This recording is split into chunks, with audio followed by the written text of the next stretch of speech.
Cuentos taoístas. El árbol inútil y el leñador. En un reino lejano vivía un humilde leñador llamado Han. Su vida era sencilla. Cada mañana caminaba hasta el bosque con su hacha, cortaba leña y regresaba al pueblo para venderla.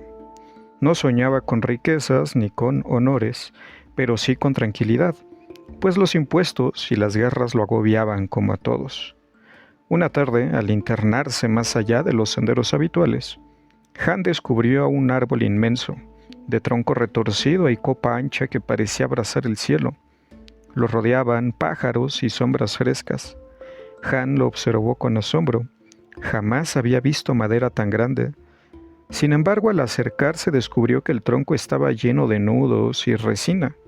La madera era inútil para construir, y al probar un trozo notó que el sabor era amargo, imposible de usar para cocinar. ¡Qué desperdicio!, murmuró.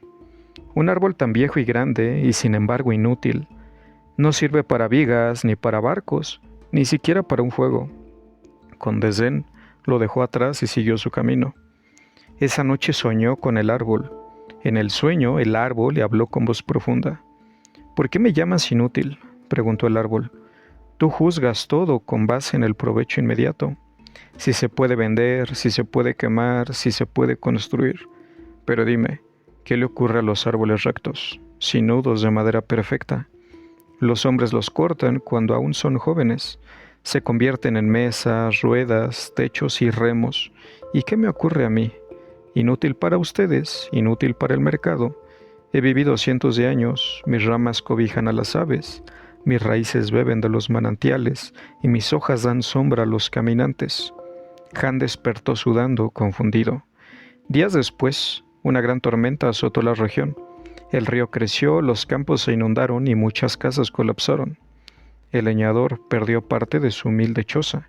Cansado y con miedo buscó refugio en el bosque.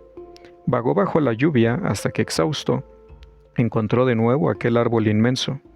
Allí, bajo su copa, halló resguardo.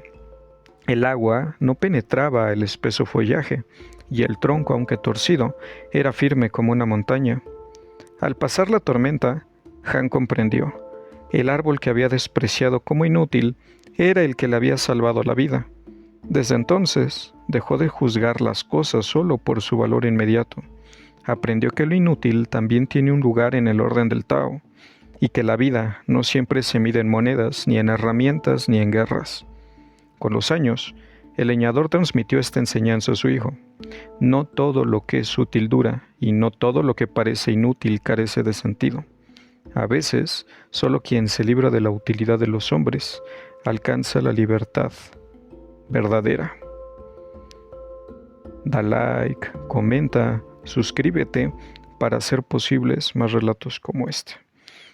Esta historia presenta una situación bastante peculiar dentro del taoísmo, que es una filosofía bastante interesante, como complicada, porque el taoísmo parte de consideraciones que se consiguen a partir de la meditación y son de un subjetivismo bastante importante.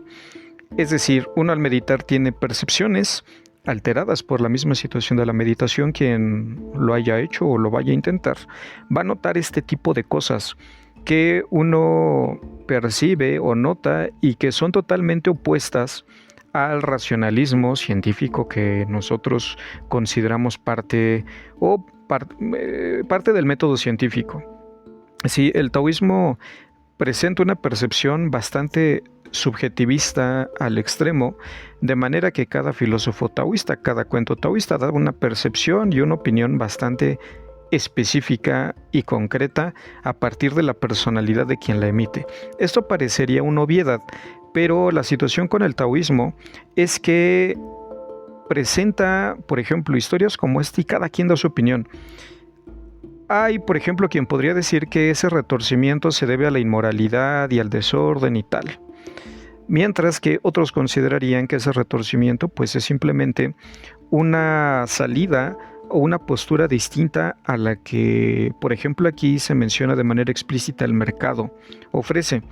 La historia original de Xuanzi es bastante más breve y no da tantos detalles como esto del sueño, y la historia original es mucho más directa y sin tanto artificio. Simplemente presenta la comparación entre un árbol retorcido y uno recto, uno que es cortado para madera y el otro que tiene una permanencia mayor y que no es utilizado ni explotado, ¿no? Y así como en esta moraleja nos habla de que el árbol retorcido no es utilizado ni explotado, a diferencia del árbol recto que sí.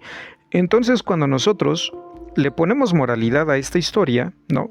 Que, bueno, es posible, pero esa no es la finalidad de la historia o del cuento, sino simplemente mostrar que cuando alguien es aprovechable, se van a aprovechar de él, ¿no? Cuando alguien tiene recursos, se van a buscar abusar de él. Y aquí hay una situación en la que uno puede decir, bueno, entonces voy a ser un completo inútil para que no me exploten. Y aquí hay que tener conciencia de que estos cuentos, estas historias taoístas fueron hechos en una época de la China feudal. Esto es una percepción a partir de lo que yo he leído, porque estas historias, y al igual que el taoísmo, son de una larga data y una larga duración que recorre varias etapas chinas, pero lo que es posible es que historia haya surgido en el momento de guerras civiles, en el de todos contra todos, en el que simplemente el ser aprovechable por parte de unas facciones o de alguna facción no implicaba no solo ser aprovechado por una y explotado, sino además volverse enemigo de las otras, ¿no? En tanto que el simplemente ser objeto de utilidad y de foco por parte de algunos de los implicados en esos conflictos, pues era muy peligroso, ¿sí? En ese sentido, yo les quiero compartir estas historias, porque la historia es bella en sí, es linda, es interesante, pero también quiero ofrecerles una interpretación más apegada al mundo material a partir de la historia, porque yo soy historiador de formación. Entonces, quiero darles un acercamiento bastante más, ¿qué será? A partir de nuestra cultura, la mexicana, o del materialismo que a mí me agrada, pero sin perder esa interpretación también espiritual del taoísmo, porque el taoísmo, les reitero, viene a partir de las experiencias meditativas personalísimas y que cuando se hacen estos cuentos, estas narraciones se elaboran, pues cada quien, les reitero, da interpretaciones que pueden ser bastante diferentes unas de otras y a veces pueden ser caóticas.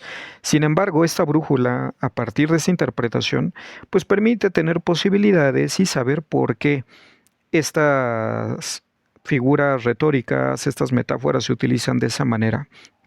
No, cada quien naturalmente puede tener la interpretación que quiera, puede darle la elaboración que prefiera y tener una forma final al gusto de cada quien, pero hay posibilidades de interpretación y también a partir de los materiales originales, ¿no?